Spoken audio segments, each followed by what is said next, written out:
The year was 2002. Austin Powers and Goldmember was tearing through the box office. Avril Lavigne's Skater Boy was rocking up MTV. And we all used to get our kicks watching Maury Povich traumatize people. Bring out the alt! There I was, sitting at my family computer, nearly 2 hours deep into trying to download Blink-182's infamous album, Take Off Your Pants and Jacket, one song at a time from LimeWire, so that I could burn it to a CD and listen to it on my Walkman at school the next day. At 10 years old, I couldn't understand why my mom wouldn't buy her daughter a CD with that name.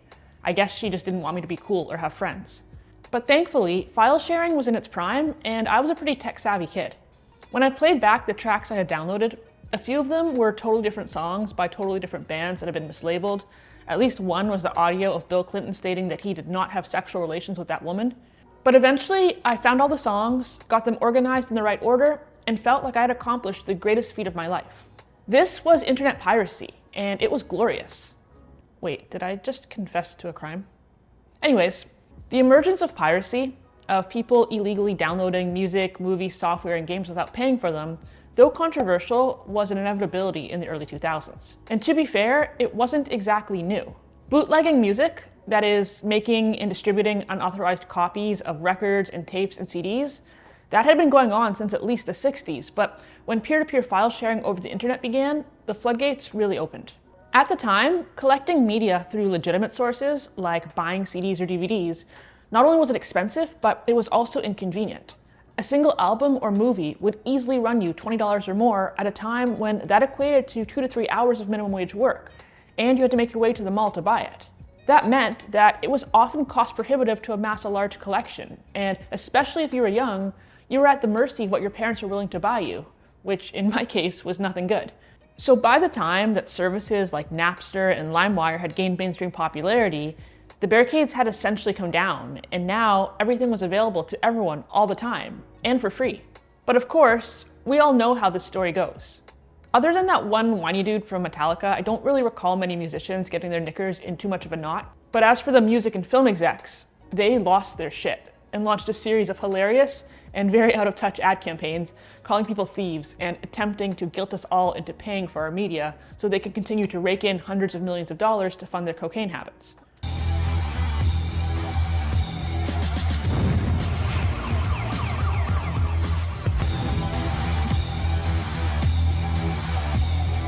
Yeah, actually, I would totally download a car if I could. But unsurprisingly, none of that worked. So they pivoted to trying to sue everyone they could think of, but that didn't really do much either. You know, the funny thing about capitalists is that they're always gooning to this idea of the free market determining which products and services deserve to exist and which don't by encouraging innovation based on consumer demands. And then when that exact thing happens and innovation rises to meet those demands, they're all like, no, no, no, not like that. And they try to have people thrown in jail. Anyways, the long and short of the story is that throughout the early 2000s, CDs and DVD sales definitely dipped thanks to file sharing, though not as dramatically as you might have guessed.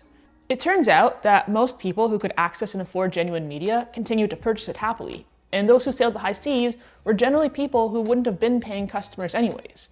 Maybe because they couldn't afford it, maybe because it wasn't available in their country, or maybe because their mom had a stick up her ass.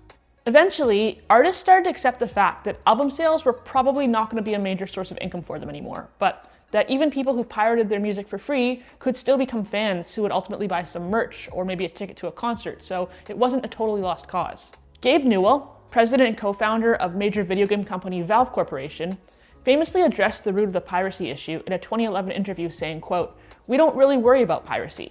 Piracy is just a result of bad service." He made the argument that piracy is not about people's desire to steal content, but rather it's a byproduct of inefficient service.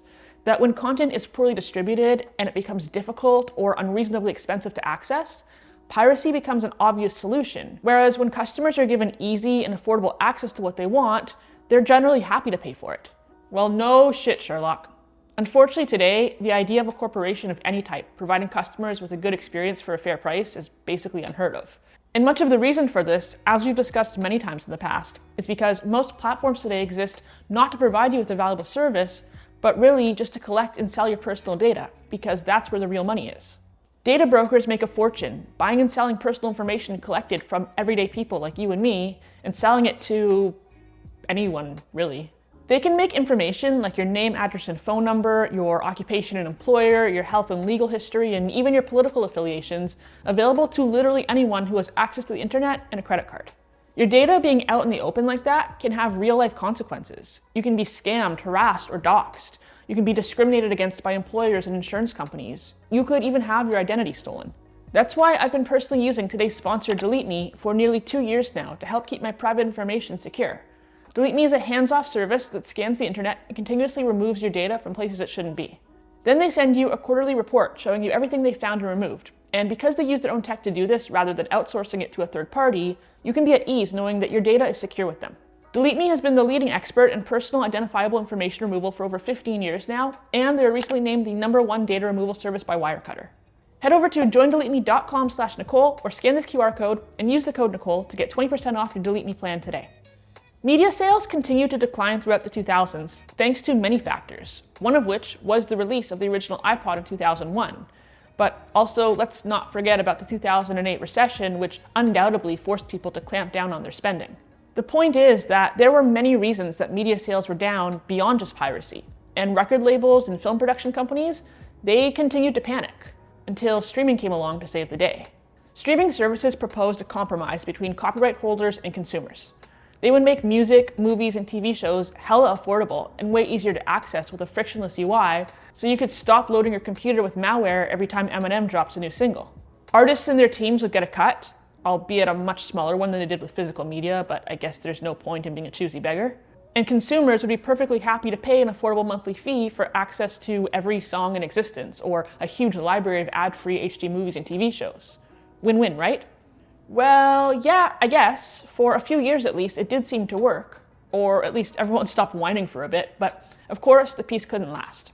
When it comes to creating something cool and then promptly fucking it up, no one does it quite like tech companies do, and this was no exception. Instead of there being a pool of people who would happily pay full price for something, even if others were downloading it for free, now everyone was just paying what more or less amounted to pennies. And streaming services like Spotify and Apple Music only gave a very tiny fraction of those pennies to the artists, so they still weren't happy. Listeners also started to get frustrated by the fact that there seemed to be an obvious bias towards the biggest artists with the largest marketing budgets, because almost every track that Spotify would recommend would be by Taylor Swift or Ed Sheeran or Drake. So while streaming services advertised that they could help you find new artists based specifically on your taste, that was mostly bullshit.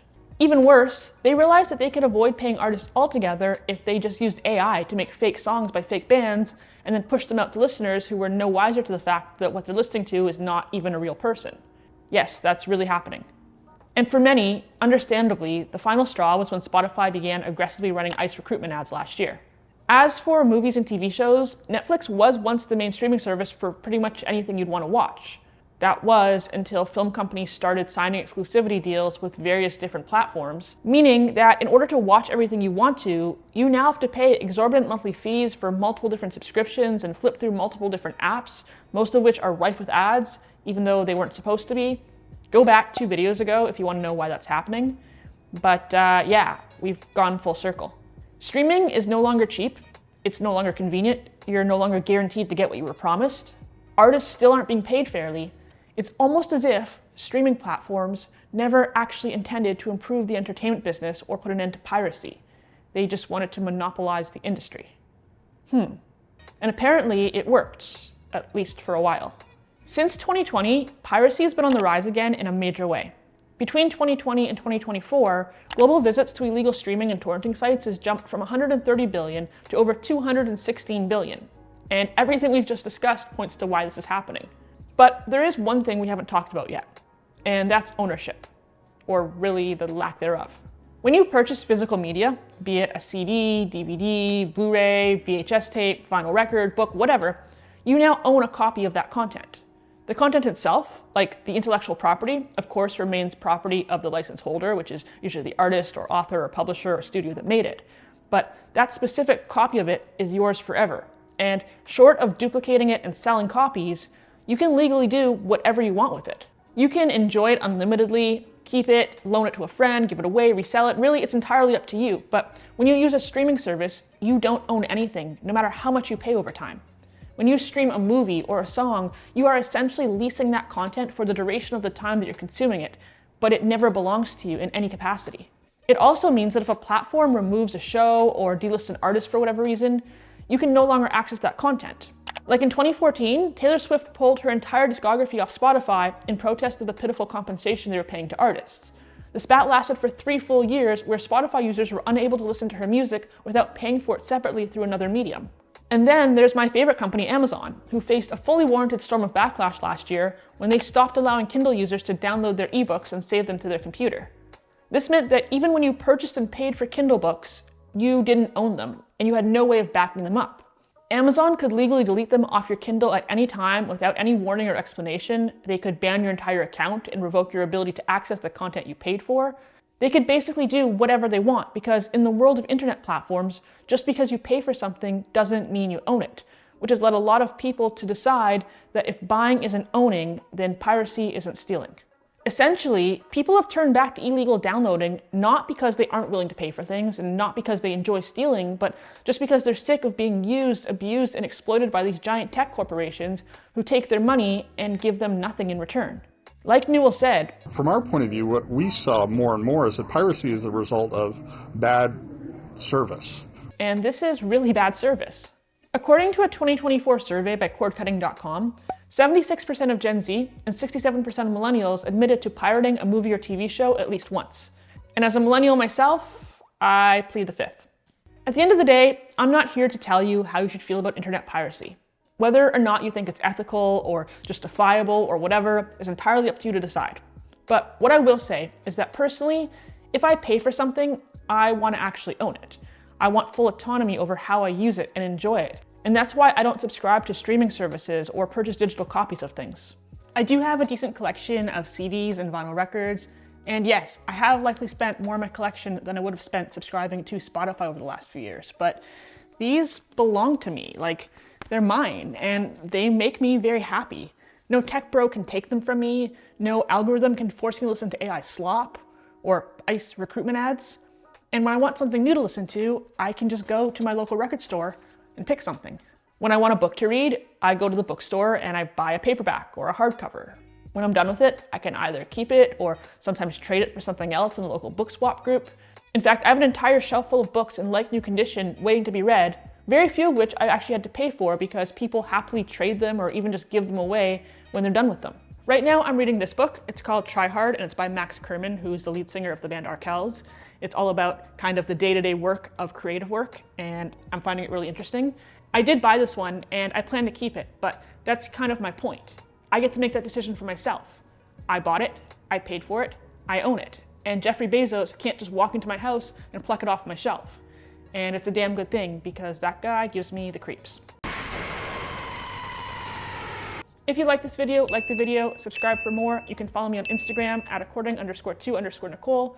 Don't forget to check out Delete Me at the link in the description box down below to keep yourself protected and safe online.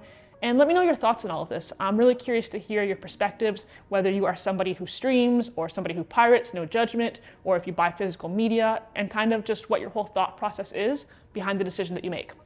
Other than that, thank you guys so much as always for watching. Take care, and I'll see you next time.